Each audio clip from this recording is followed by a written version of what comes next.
నమస్తే. నేను Sahithi, certified yoga trainer and nutritionist. ఈరోజు నేను మీకు రాగి జావా వీడియో చూపిస్తున్నాను. ఈ రాగి జావా మనం ఆల్రెడీ ఇంతకుముందు చాలాసార్లు చేసాము. సో నేను మీకు ఏంటంటే అసలు దీని అడ్వాంటేజ్ చెప్పి చాలామందికి డౌట్ ఉంది. ఇప్పుడు థైరాయిడ్ ఉంటే తీసుకోవచ్చా, షుగర్ ఉంటే తీసుకోవచ్చా, ఎవరు తీసుకోవాలి, దీంట్లో క్యాలరీస్ ఎక్కువ ఉంటాయా, ఇట్లా రకరకాల డౌట్స్ ఉన్నాయి కదా. సో నేను మీకు ఈరోజు అవన్నీ క్లియర్ చేస్తాను. చూడండి, రాగి జావా చాలా మంచిది. రాగి జావా వెరీ సింపుల్, చేసుకోవడానికి చాలా సింపుల్గా చేసుకోవచ్చు. చాలా మంచిది అంటే ఏంటి, ఇప్పుడు దీంట్లో కాల్షియం చాలా ఎక్కువ ఉంటుంది అనమాట. మనకి ఆల్మోస్ట్ మనందరికీ అడల్ట్స్కి, కిడ్స్కి ఆల్మోస్ట్ అరౌండ్ మనకి ఆల్మోస్ట్ 1000 mg కావాల్సి వస్తుంది కాల్షియం ఎవ్రీడే. సో మీకు రాగి జావాలో 100 గ్రాముల మీరు రాగులు తీసుకుంటే దాంట్లో 340 నుంచి 360 మధ్యలో mg ఆఫ్ కాల్షియం ఉంటుంది మనకి. సో మనకి ఎంత మంచి చెప్పండి, జాయింట్స్కి కానివ్వండి చాలా మంచి, బోన్ డెన్సిటీ ఇంప్రూవ్ అవ్వడానికి హెల్ప్ అవుతుంది, పిల్లలకి చాలా మంచి. సో ఇప్పటికైనా కూడా నా సన్ మీకు తెలిసింది అనుకుంటాను, 5 year old, ఇప్పటికి కూడా ఏదో రకంగా రాగి జావ ఇవ్వడానికి ప్రయత్నం చేస్తూనే ఉంటాను. డైట్స్లో చిన్నపిల్లలకు వచ్చినా కూడా ఓన్లీ డైట్ ఆప్షన్ ఉన్నది కదా మన దగ్గర, దాంట్లో అయినా కూడా రాగి జావ ఇస్తూ ఉంటాను. పెద్దవాళ్ళకి కంపల్సరీ ఇస్తాం. సో ఇక్కడ ఏంటి ఇష్యూ అంటే, థైరాయిడ్ ఉన్న వాళ్ళు ఒక్కళ్ళు మాత్రం కొంచెం లిమిటెడ్గా తీసుకోవాలి, అంతే. తీసుకోకూడదు మొత్తం అని కాదు, జస్ట్ లిమిటెడ్గా తీసుకోవాలి. థైరాయిడ్ ఉన్న వాళ్ళు ఏంటంటే మిల్లెట్స్, ఇప్పుడు రాగులు, జొన్నలు, మిల్లెట్స్, అరికెలు, సామలు, కొర్రలు, అండు కొర్రలు, ఇవన్నీ లిమిట్లో తీసుకోవాలి. థైరాయిడ్ ఉన్న వాళ్ళకి మరి ఏంటి మంచిదని చాలామంది అడుగుతూ ఉంటారు. రాజ్గిరా ఫ్లోర్, అమరంత్ ఫ్లోర్ అంటాం. అమరంత్ ఫ్లోర్ చాలా మంచిది. మీకు కీనోా చాలా మంచిది. రెడ్ రైస్, వైట్ రైస్ ఇవన్నీ తినొచ్చు. మీరు చపాతీలు తినకూడదు. కొంచెం థైరాయిడ్ ఉన్న వాళ్ళు గ్లూటెన్ తినకూడదు అనమాట. సో ఫైబర్ ఎక్కువ ఉండేలాగా చూసుకోండి, ప్రోటీన్, కార్బ్స్ అన్నీ రావాలి, అన్ని రకాల న్యూట్రిషన్ బాడీకి వెళ్ళాలి. సో కాల్షియం మనకి అన్నిట్లో కంటే ఎక్కువ ఉండేది రాగులు. సో మీరు ఎక్కువ రాగులు తినకుండా జస్ట్ వారానికి ఒకసారి తింటారు. ఇంకా మిగతా వాళ్ళు ఇన్సులిన్ ఇష్యూస్ ఉన్నా, ప్రీ డయాబెటిక్లో ఉన్నా, ఇంకా మనకి ఎవరికైనా హార్మోన్స్కైనా, విమెన్కి, మేల్కి, చిన్నపిల్లలకి, పెద్దలకి, ప్రతి ఒక్కరికి రాగి జావ మాత్రం కంపల్సరీ కావాలి. ఎవ్రీడే ఒక గ్లాస్ తప్పకుండా తీసుకోండి. అండ్ క్యాలరీస్ గురించి అంత భయపడాల్సిన పని లేదు, చాలా తక్కువ, అంటే 300 నుంచి 400 క్యాలరీలు మధ్యలోనే ఉంటాయి. సో ఏం పర్వాలేదు, కొన్నిటికి బెనిఫిట్స్ చాలా ఎక్కువ ఉంటాయి అనమాట. ఈ క్యాలరీస్ గురించి మీరు మరీ అంత పట్టించుకోవాల్సిన పని లేదు. ఎస్పెషల్లీ రాగి జావా, ఈ మొరింగా ఇట్లాంటివి చాలా మంచి. సో మొరింగాలతో సూప్ చేసుకుంటా ఉండే, నేను మీకు చూపిస్తాను అన్నీ ఇప్పటి నుంచి.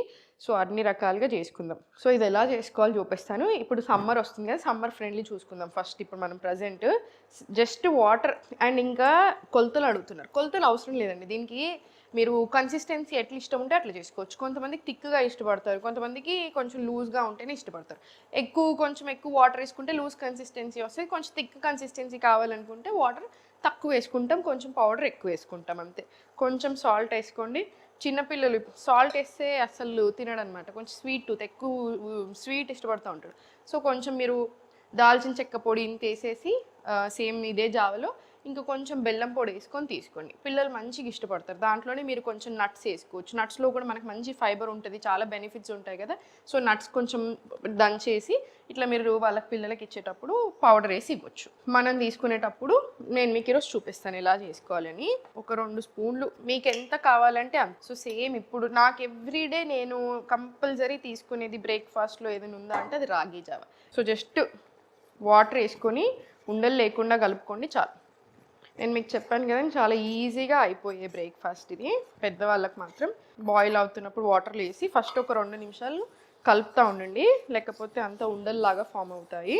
కలిపేసుకొని ఇప్పుడు నేను చెప్తాను చూడండి సమ్మర్కి ఎలా చేసుకోవాలో.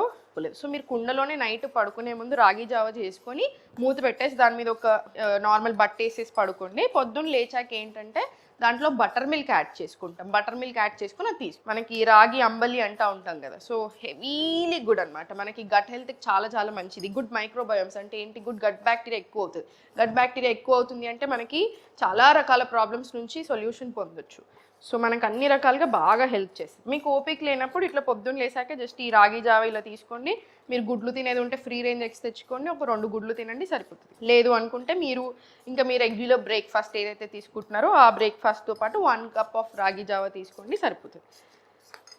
కొన్ని ఫ్రూట్స్, కొంచెం మొలకెత్తినవి ఉంటాయి కదా పెసర్లు. సో మొలకెత్తిన పెసర్లు, దాంట్లోనే కొన్ని వెజిటేబుల్స్ యాడ్ చేసుకొని మంచి ఫైబరు, ప్రోటీన్ అన్నీ వచ్చేస్తాయి మీకు, కాల్షియం. ఇది మరిగింది. సో నేను ఆఫ్ చేస్తున్నాను. సో మనకి మీరు ఇప్పుడైనా సరే ఇప్పుడు ఇట్లా అయినాక కూడా మీరు నార్మల్ చల్లగా అనగానే బటర్ మిల్క్ యాడ్ చేసుకొని తీసుకోవచ్చు. సో ఈ 2 రకాలుగా మీరు మనకి రాగుల్లో చాలా కాల్షియంతో పాటు మనకి రకరకాల బెనిఫిట్స్ ఇంకా ఎక్కువ ఉంటాయి. సో మీరు రాగి జావా అయితే ఈజీ. రాగి రొట్టె, రాగి ఇడ్లీ, రాగి దోశ ఇట్లా చాలా రకాలుగా కూడా మనం అన్ని రకాలుగా బాగా హెల్ప్ చేస్తుంది. సో తప్పకుండా తీసుకోండి. నేను ఇప్పుడు మీకు 2-3 రకాలు చూపించాను కదా, దీంట్లో ఇంకొక రకం కూడా మనం యాడ్ చేసి గంజి తీస్తాం కదా అన్నం వండుకునేటప్పుడు, ఆ గంజి కూడా యాడ్ చేసుకొని తాగొచ్చు. మనకి బోన్స్ స్ట్రాంగ్ అవ్వడానికి బాగా హెల్ప్ అవుతుంది. బోన్స్కి, జాయింట్స్కి. ఇక్కడ ఈ మధ్యలో ఎవరిని చూసినా, ఎవరితో మాట్లాడినా అందరూ మేడం పెయిన్స్ ఎక్కువ ఉన్నాయి ఏమైనా చెప్పండి అని అడుగుతూ ఉంటారు. సో అందుకని ప్రతి ఒక్కరికి బాగా సహాయపడుతుంది. థైరాయిడ్ ఉన్న వాళ్ళు మాత్రం వారానికి ఒకసారి తీసుకొని చాలు. మీకు ఇంకా ఎలాంటి వీడియోస్ కావాలి కమెంట్ సెక్షన్లో పెట్టండి.